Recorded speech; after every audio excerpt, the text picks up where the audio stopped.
Hello and welcome to Modern Toy Fair Reviews. Today I'm taking a look at the Mafex Wolverine brown suit version. This is a release that we've been waiting for a while. There were some delays and then it just kind of squeaked in here at the end of the year. So I'm super excited to finally be taking a look at it. As always, please make sure to like and subscribe for more toilet related content. And don't forget to follow us on Instagram, Twitter, and TikTok for all sorts of different action figure photography and news. But that's enough chitter chatter, let's go ahead and get at her. Alright, so let's take a look at how he turned out. So we're going to start with the head. You've got those bright white eyes, which I do feel like they made him a little bit bigger on this version. You also have the mouth and chin, which they did a different shade for the skin, so it stands out a little better. You've got that different shade of yellow. You've got the big black winged ears going across, a little spot for where you can see where his ear is kind of poking through the fabric. So I definitely like the way that turned out. Then you've got the brown on the suit, which incredible job. Like it does not look like plastic. He looks like he was dipped in chocolate, and I love it. And he's very ripped, and it is a slightly different sculpt than we got in the last Wolverine, especially in the shoulders where it's a little smoother.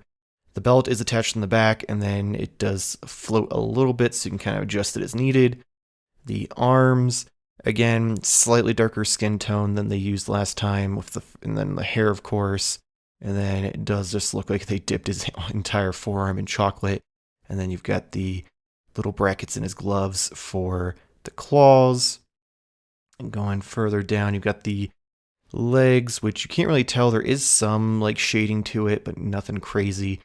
And then the boots, like I love that this is like molded and it's not just painted or just kind of have like a little carve. Like it feels like a separate part to the boot. And also the spikes are a little higher. And then it goes all the way down to the toe. And then the bottom of the feet is just kind of flat. Spin them around real quick. Got all of the insane muscles in the back of the costume. Like it looks insane. Then you have just his chocolate covered booty. I mean, they did a fantastic job. Just look at it. And then, of course, there's the back of the boots with more of that sculpting and the black lines going down.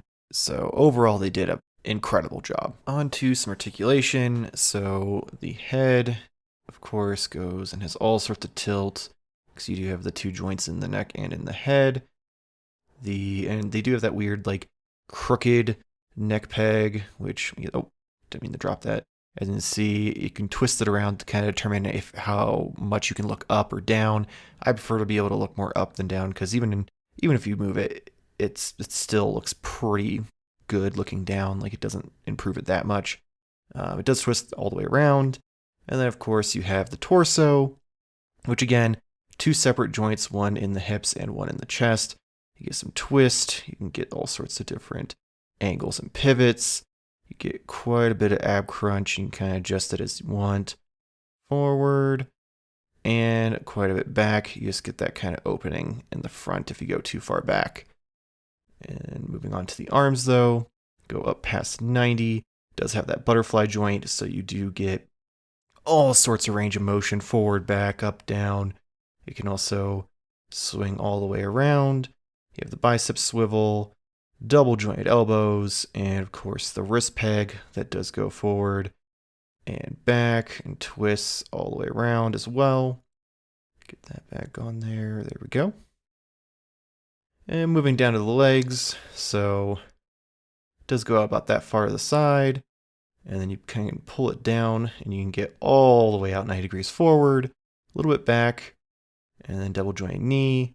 You do have some rotation at the hip because there's that separate joint in there. And of course, there is the ankle, but you do have a little bit of shift in the boot, which is kind of different. And then it goes forward, backward, toe joint, and then also twists left and right. So you can get him into a lot of crazy poses. Pretty much anything you'd expect Wolverine to do, he can kind of do. As you can see, he's a little heavy, so you do have to get the footing just right. Give me 1 second here.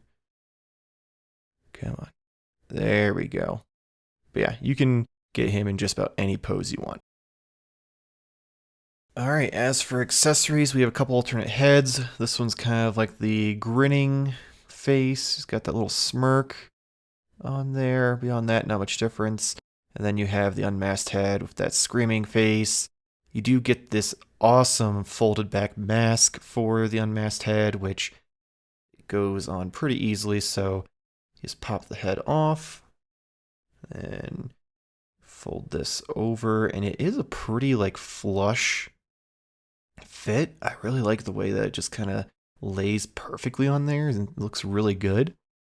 The only hindrance really is once you put the head on, it kind of stops you from going certain directions, or it raises up or even pops the head off at times. But even just in a stationary position, it looks great. Then you have a pair of relaxed hands, followed by what Wolverine wouldn't be without claws. So we've got these newer claws, which are spaced out really nice. They've got that curve to them. They're a little shorter. I like these way better than the ones that came with the tiger stripe. And then you have the Mafex stand, which as you can see, have so many of these I haven't even taken it out of the bag yet. Okay, so time for a quick size comparison. We've got him with the Mafex Cyclops. You can see a little over shoulder height, just a little bit shorter. And then there he is with Deadpool, who's a little bit taller as well. So I think he scales pretty well within the Mafex X-Men so far. Bring out Marvel Legends Beast. If I can get him to stand, there we go. And the Super 7 Donatello. And again, if I can get him to stand. Alright, so as you can see, he is about the same height, just a little bit shorter than Donatello. And then he is way shorter than Beast, which is perfect. Hopefully we'll get him off X Beast at some point. That'd be amazing.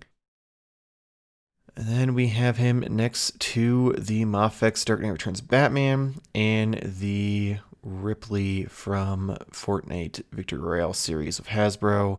He is definitely shorter than both of those, which is perfect, especially with Ripley. Be a great villain for him to kind of face off with. And last up, we have the box. So you've got Wolverine, you got the logos all at the bottom. You've got the picture of him up at the top corner. Got that kind of brown color scheme in the back and in the front. Top, you've got the logos and a picture of him.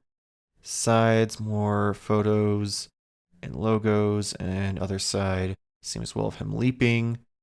Bottom, just a bunch of please don't choke on this warning labels. And of course you got the back with all of the promotional pictures, all the different poses you can get him in. They really kind of went all out there. So more of the same what we were used to with Mafex, and I enjoy it. Oh man, I absolutely love this figure. It turned out fantastic. As a kid, growing up, Wolverine was my favorite X-Men character, and while I'm more favorable to the Tiger Stripe version because of the animated series, this one blows that one out of the water. I really hope that Mafex goes back and redoes the Tiger Stripe version and gives it the fixes that they gave to this one. Just the different things with the skin tone, some of the sculpt, the claws, hopefully making the stripes black instead of that bright blue. While I know in the comics, it always has that bluish like shine to it, I feel like they just made that too bright on the figure. If it would have been like a darker blue, maybe I would have been a little more into it, but really hope that they go back and redo that figure now. But in the meantime, please make sure to like and subscribe. Also go and follow us on Instagram, Twitter, and TikTok for more action figure photography and toy news.